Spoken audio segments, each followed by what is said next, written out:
So they found out that my tumor had grown so large, there's a big chance that my bladder would get a hole. Not 50%, not 60%, not 40%, but 90%. I just have to live with a bag attached to my body. So my doctor said that unless she will have a miracle.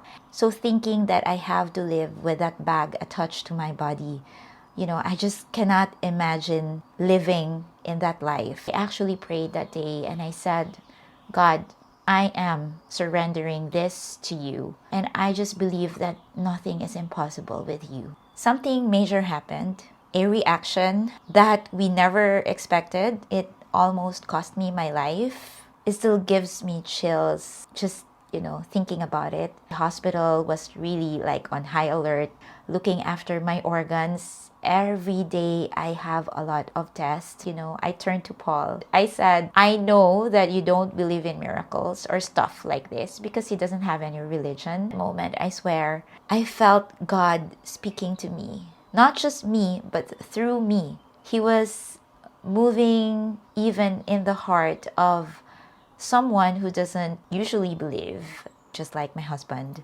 It doesn't have to be, you're going the same journey as I am, but probably you're dealing with something in your life that you feel that's, you're losing your hope. Nothing is possible, that everything is impossible, all that negative thoughts. Never lose your hope.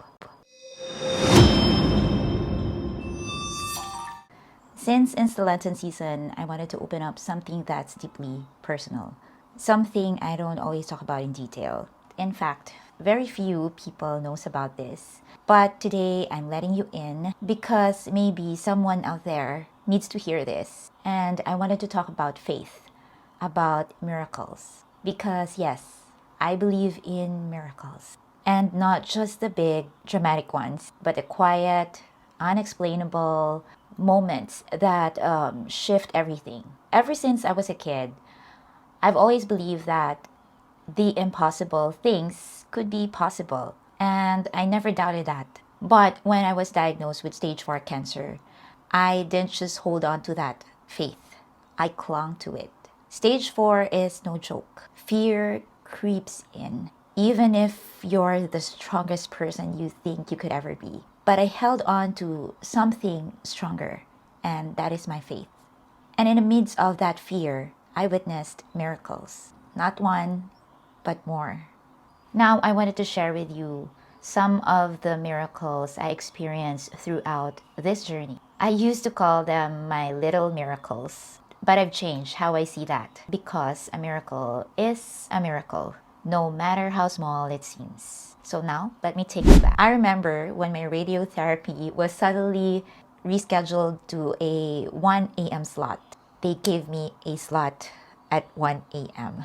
Can you just imagine? And my husband Paul actually was very worried because our days were still packed with hospital runs, the scans, the blood works, you name it. He said, I will be exhausted. But I actually told him that let's not complain because I'm not in the position to demand anything. At that time, I only have one thing in my mind. I am very blessed to have the treatment, and I know not everyone are given the same chance. And also, I feel that I'm not more special than any other patients out there.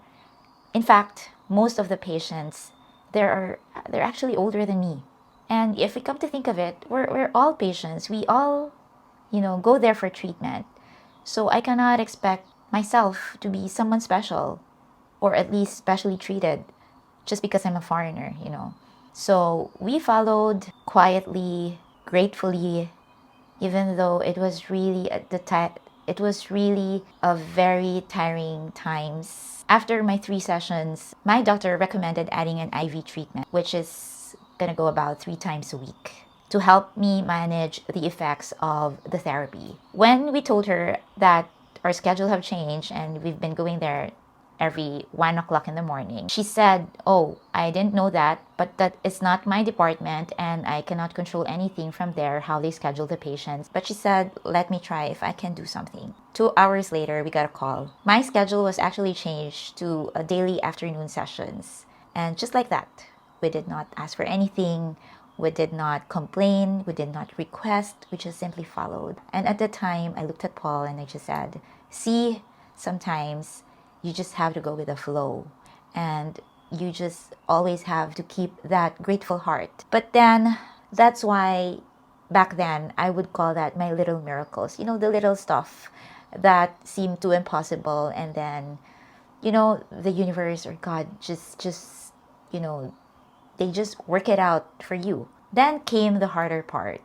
So they found out that my tumor had grown so large that it reached my urinary bladder. I'll never forget that moment. While Paul and we were walking outside the hospital, and he told me that the doctor actually asked him to prepare that as early as now, we should be looking for a hospital who is specialized for this situation because there's a big chance that my bladder would get a hole. And, you know, I just have to live with a bag, you know, those plastic bags attached to my body. So my doctor said that there's a very big chance that I would get that hole. So we have to prepare early and find a specialized hospital to handle me for that case. Because here in China, actually, each hospital or most of the hospitals, they really have their own specializations. Just like for my hospital, it's specialized for tumors. So thinking that I have to live with that bag attached to my body,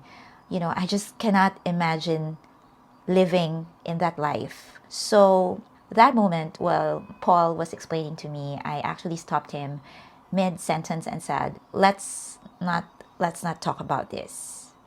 Let's deal with it when it becomes a problem." And honestly, I was still trying to process the news from the day before that my actual diagnosis is actually stage 4A and not 3B. So, you know, I was not even done with my feelings, and then I will have to deal with this one. And I believe in energy, so I don't even want to invite that kind of energy, you know, that I will have this problem. So I told Paul, I'll deal with it when it becomes my problem. For now, I don't want to think about it. So as soon as we got home, I actually prayed that day and I said, "God, this problem, or it's not even a problem, but I am surrendering this to you because I'm not going to let myself dwell on this fear." I said, after this prayer, after I surrender, I'm not going to think about it. I'm not going to worry about it. I'm not even going to, you know, plan anything for it. And I just believe that nothing is impossible with you. And from that day on, I refused to entertain the fear. I even avoided looking at patients in the hospital with a bladder bag. And whenever I see one walking in the hallway with a bag, you know, attached to them, I will try to avoid looking at them. And I will tell myself, don't worry, it's not going to happen to you. And guess what? So, as I went on my treatment, something major happened. A reaction that we never expected. It almost cost me my life. And actually, at the time, I really don't have any idea how dangerous it was. All I knew was that my body was shutting down slowly, like really slowly. But somehow, I managed to fight it off and I recovered with a kind of strength that I never knew I had. It was only this year, 2025, it was only this year that I finally learned the name of what happened to me. It was the Stevens-Johnson syndrome. And yes, that's the deadly Stevens-Johnson's. It still gives me chills just, you know, thinking about it. And I was really that close. And good thing though that I never had so much information about that. All we know is that the hospital was really like on high alert, thinking about my situation, and they were looking after my organs. Every day I have a lot of tests because they have been trying to make sure that my organs are all intact. But anyway, I never talk about it until now. And I've finally decided that, you know, it deserves its own space, its own story. But that's for another episode. So, yeah, so let me take you to what happened next. And it was my day 37 in the hospital. And we were finally about to be discharged when another person came into my room. And she looked at me and she checked how I was, checking me out if I'm okay. And, at the time, I'm just really grateful and thankful that I'll be going home soon. And she started sharing her story to Paul. She started talking, and that she said she's actually a little bit worried because she might have a hole in her bladder soon. And suddenly that hit me. Just few days before that, my doctor actually had mentioned that the tumor had shrunk and had lost its attachment to my bladder. But I wasn't declaring anything just yet. I was being cautious. Nothing was final. I remember my doctor just said, seems her bladder is fine. And that was it. No big reaction, no celebration, no nothing, just a very calm observation.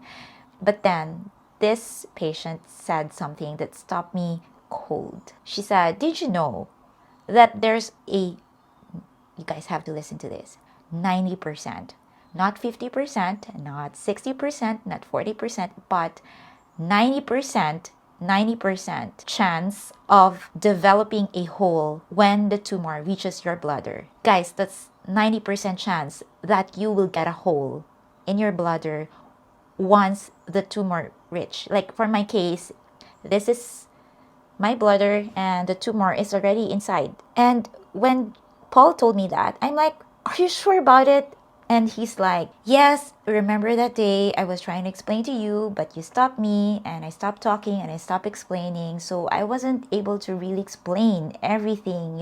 But he said, I just remembered that Dr. Fan even said that unless she will have a miracle." And I was sitting in my bed, shocked. And I'm like, wait, that's how close I was. Yet I'm so fine, and I know I'm fine because at that moment when my tumor was still in my bladder, I have been going to the bathroom like every 2-3 hours. Like I hardly sleep every night because even I don't drink so much water before sleeping. I will always go. It's like, you lost control already. And the moment you get that hole, you totally lose your control. And, it will just keep on slipping out of your bladder. So that's why we need a bag. And I'm like, wow, that was really something surprising to me. And so at the time, I was suddenly thinking that that's what could have happened to me too.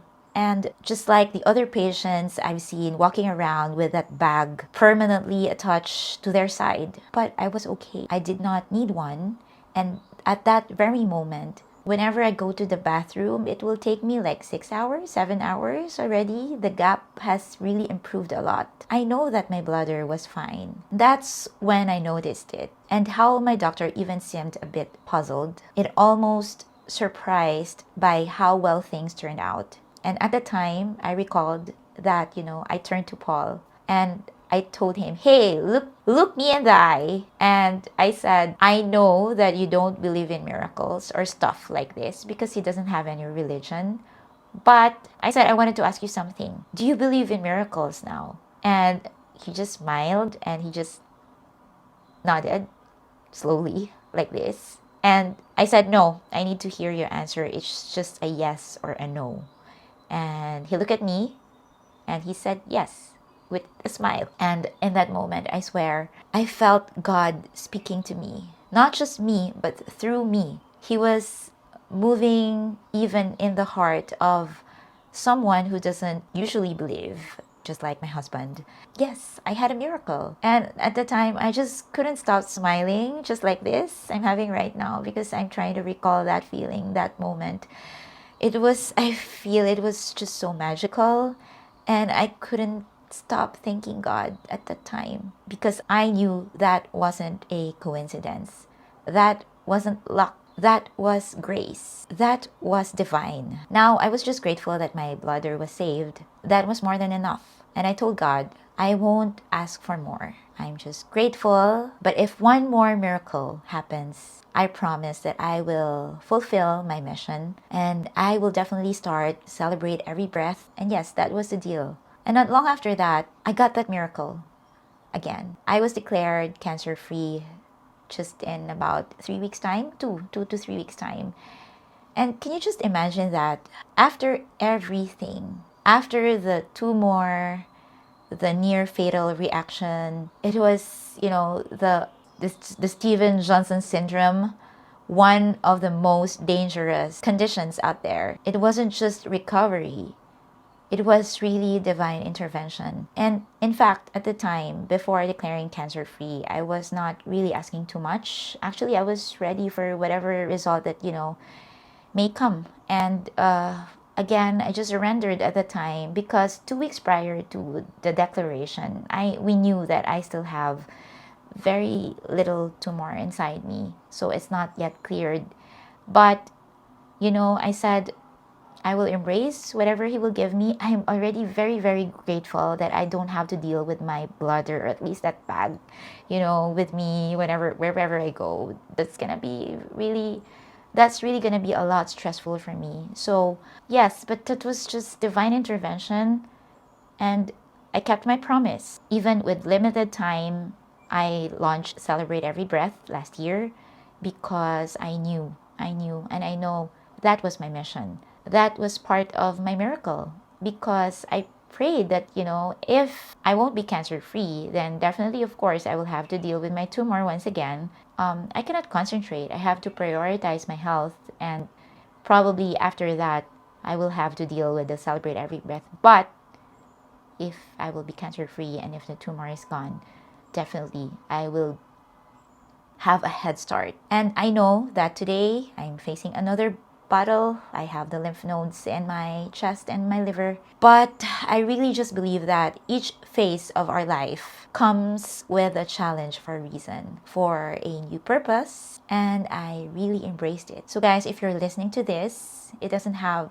to be, you're going the same journey as I am, but probably you're dealing with something in your life that you feel that's, you're losing your hope, nothing is possible, that everything is impossible, all that negative thoughts. I wanted to give you some takeaway to never lose your hope. Always keep the faith. Miracles do happen, and if you believe. So please do me a favor. Please share this episode to someone you think who needs to hear this, who needs that reminder that, your miracle could just be right around the corner. And if this touched your heart, I'd love to hear from you. Please do leave me a comment. Maybe you can also share your own miracle story, and or whatever you wanted to share that maybe could also inspire others. Let's just remind each other how powerful faith can be.